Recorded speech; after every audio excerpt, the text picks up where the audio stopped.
Hi everyone, welcome. Today is Friday Sews, hashtag Friday Sews. I know this hasn't been my typical video. However, this is a chance to just spend a few minutes with me. I will share with you what I have on my sewing plate, what I've been working on, what's coming up on the channel, and just a little bit of miscellaneous life in general.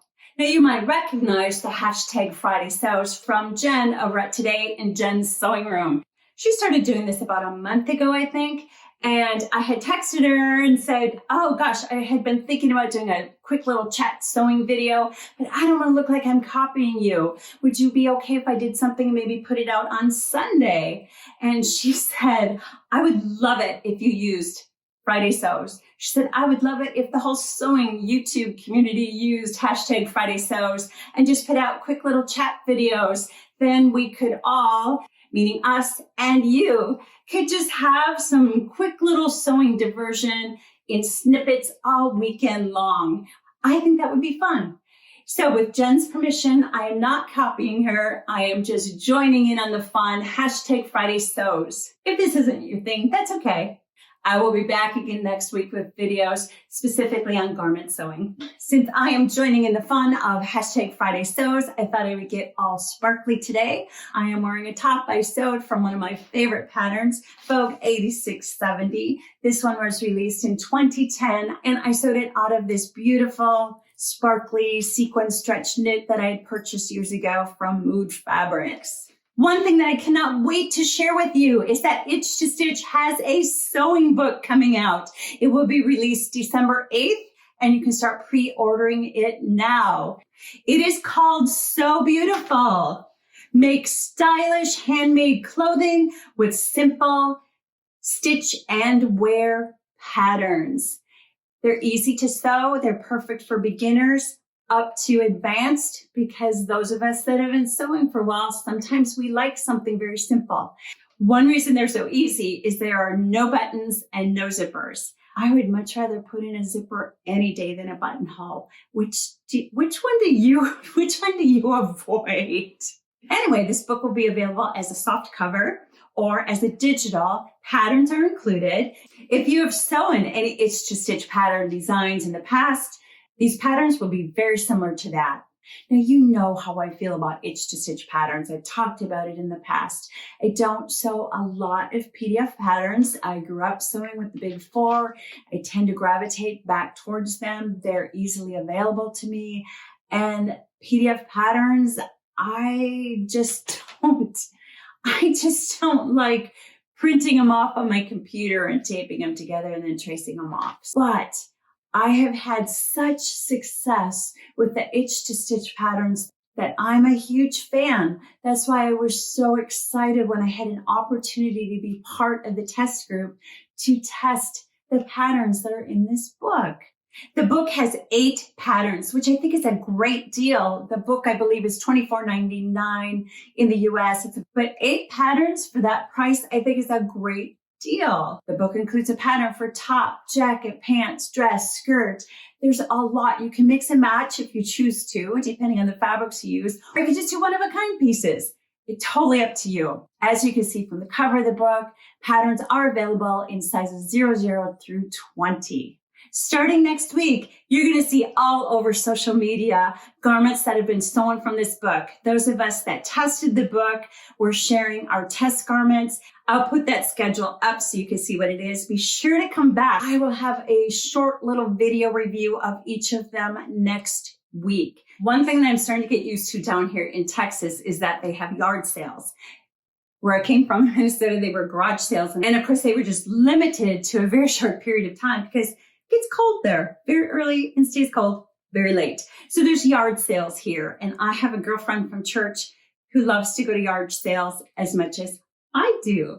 So we went recently, hit quite a few of them. I didn't find a lot of things. I actually purchased a few things that are going to be refashioned.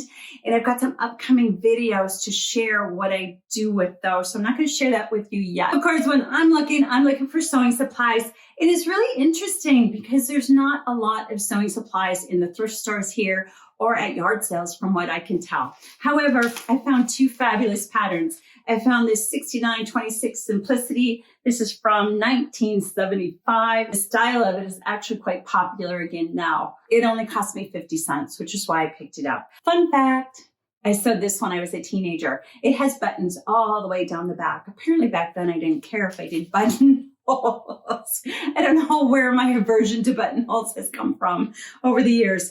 And then I found this really cute little Simplicity 76, 78. This is from 1969. Now this is, I don't know if I'm actually going to sew it. I don't think I can wear it, but I bought it because it's just a really cute little halter dress. It's a bias and then it's got darts right here at the bodice.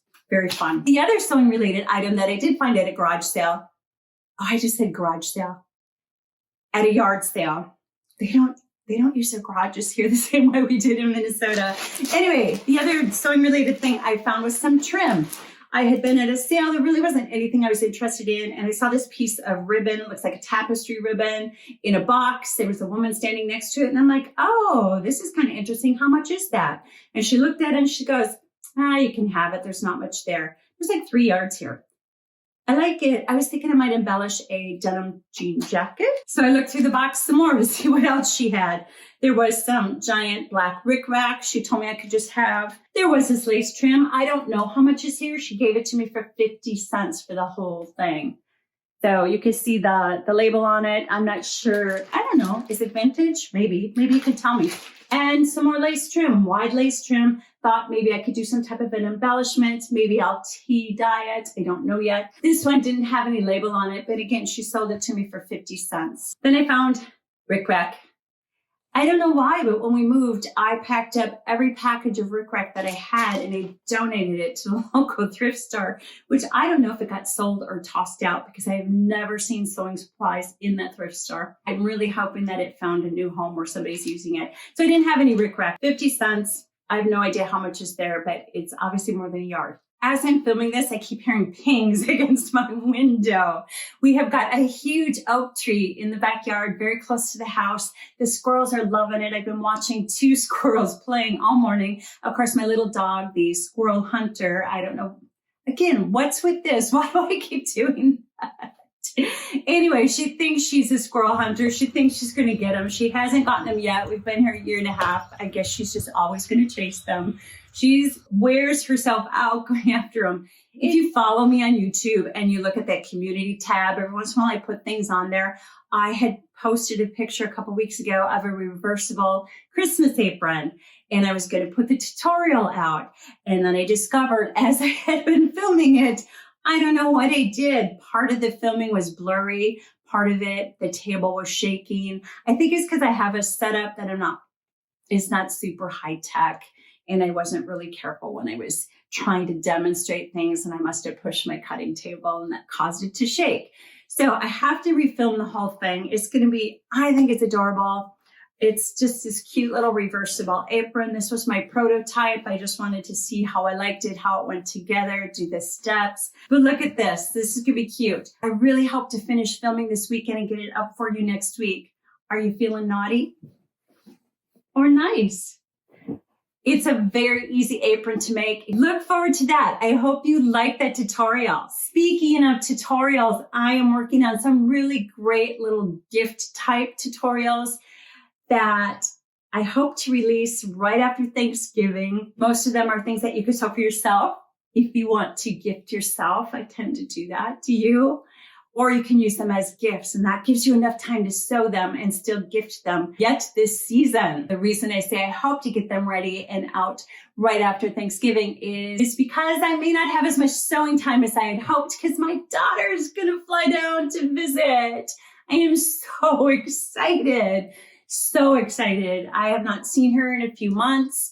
It's just not the same. We try and FaceTime. Is that what it's called? Where you talk.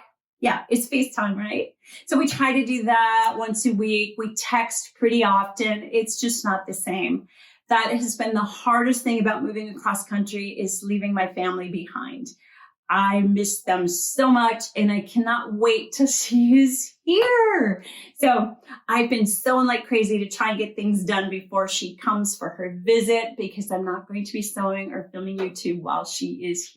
I don't buy a lot of patterns any longer. I have plenty to choose from, and I have the Burda Style magazine subscription. Even though I'm not purchasing a lot of patterns right now, I did like this Mii G Coat that was released just a few months ago. I thought it'd be really cute in denim. I don't need a heavy coat. It doesn't get very cold here in the winter, but I thought a denim jacket could be really cute. I'm not sure that I like the knit on the bottom. I'm guessing it was done with knit because it might be difficult to get the gathers from that upper part of the sleeve into a lower portion of the coat. I do not know. That's just my guess. I did not have any immediate plans to sew it. However, on Instagram, the Sew Your View account, this is the pattern for November. So I'm going to try and sew this up in November. So watch the channel, because you know I'll share this in one of my monthly makes. And if you're not following me on Instagram, I am at the Sharon Sews on Instagram, because I will post there also. I hope you enjoyed my first Friday Sews. Click on that hashtag Friday Sews that's in the description,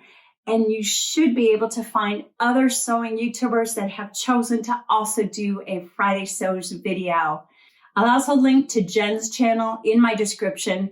After all, she started it. Be sure to subscribe. Watch those videos next week of the short little reviews of every pattern that is in the new So Beautiful H to Stitch book that's coming out very soon.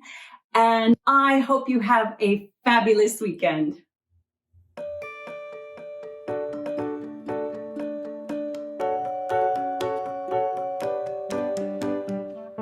Follow me on